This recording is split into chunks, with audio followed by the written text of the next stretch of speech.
Well, hello there, everybody. I am not in my closet today. I am actually in the front lobby of where I work.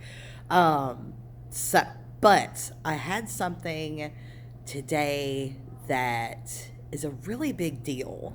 And the more I researched it, the more I was just like, I've got to bring this information to you guys. So let's talk about your gut.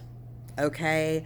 Um, there are so many studies going on right now that are linking the gut to the brain. Okay. So many. Like, I cannot tell you how many webinars, um, I don't know, but people are talking about it. I've been invited to a lot of gut brain seminars and stuff like that. But like I said, when I started doing the research, I started learning what exactly does the gut affect. Okay, I learned years ago after a lot of my friends were having the gastric bypass surgery and the lap band surgery and stuff that the long term lasting effects of that are lack of vitamin and nutrient absorption. And I was like, I wonder why. Well, the fact is that when they do the gastric bypass surgery or the lap band surgery, they actually cut the stomach out of the equation. They make it like a little tiny pouch. The gastric bypass does that, makes a little tiny pouch. So, like, your body doesn't know how to absorb or how to absorb minerals and nutrients and stuff because the lining of your stomach is what does that. So I was like, why are people doing this? I really encourage people not to do that.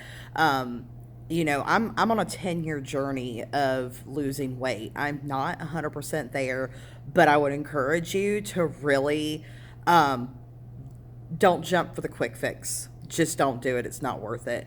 So, anyway, in my research today, I found out that that lining in your stomach um, is actually almost like its own brain because it actually has a connection to the central nervous system because it is absorbing the vitamins and minerals and nutrients and stuff and sending it out to the body as it's supposed to. Okay, so it affects your central nervous system. It also, and I've not even heard this term before, I know a lot about the endocrine system.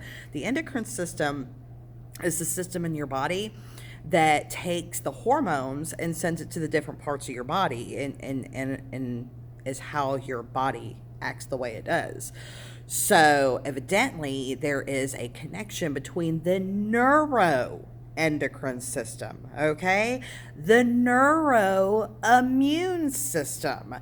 Oh my gosh, you guys, how many times have my friends heard me say all sickness starts in the gut? And I actually saw a headline today talking about the Omicron variant is being found starting in the gut. And I was like, you don't say. I can't help it. I can't help it. Sarcasm just runs through my veins.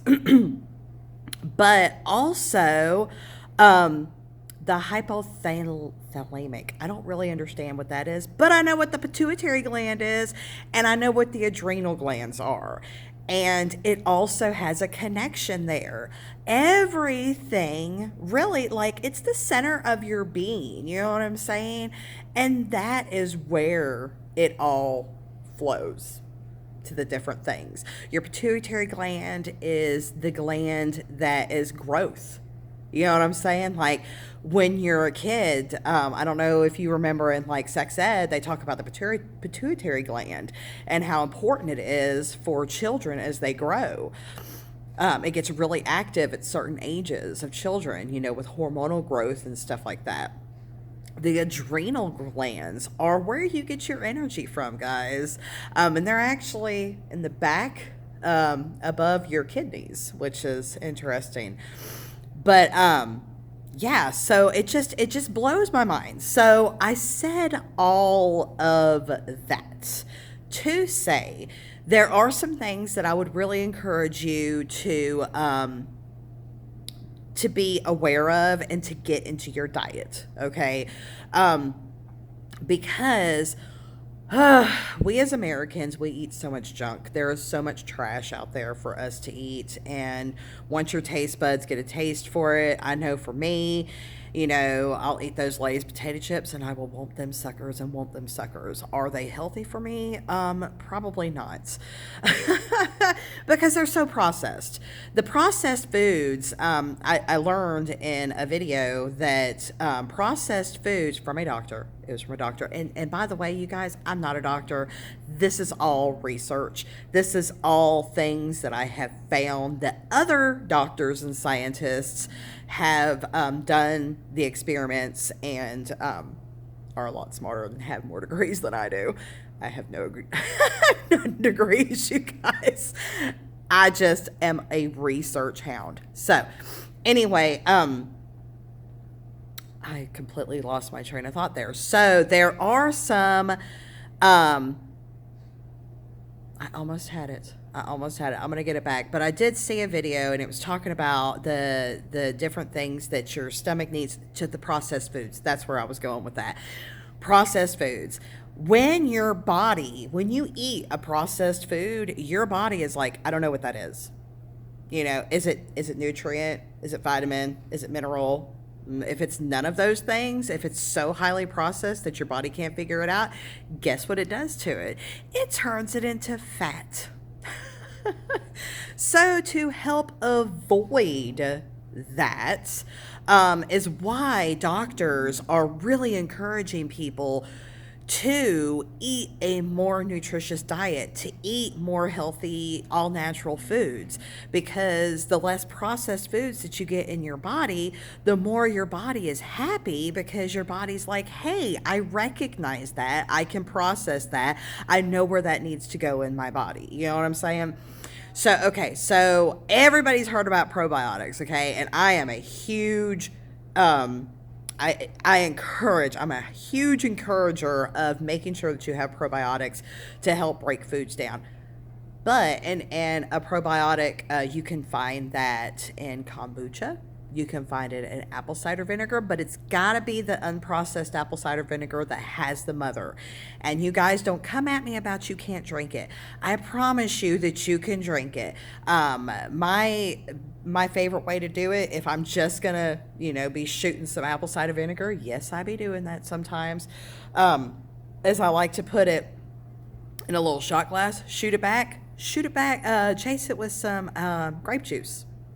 Grape juice will clear that taste out in a heartbeat. And grape juice is really good for you.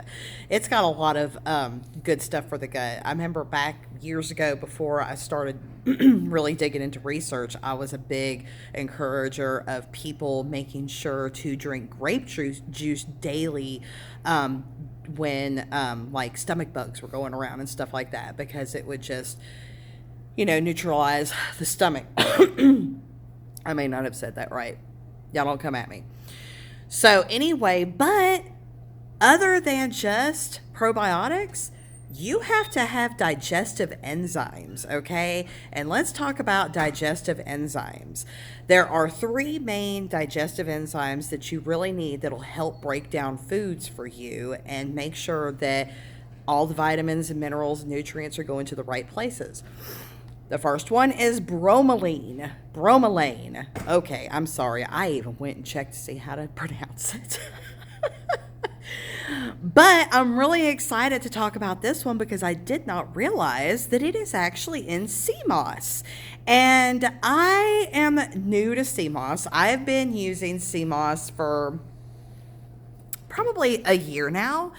And it does have 92 of the 102 vitamins, minerals, and nutrients that you need in your body just to sustain your body. So that's a really good digestive enzyme.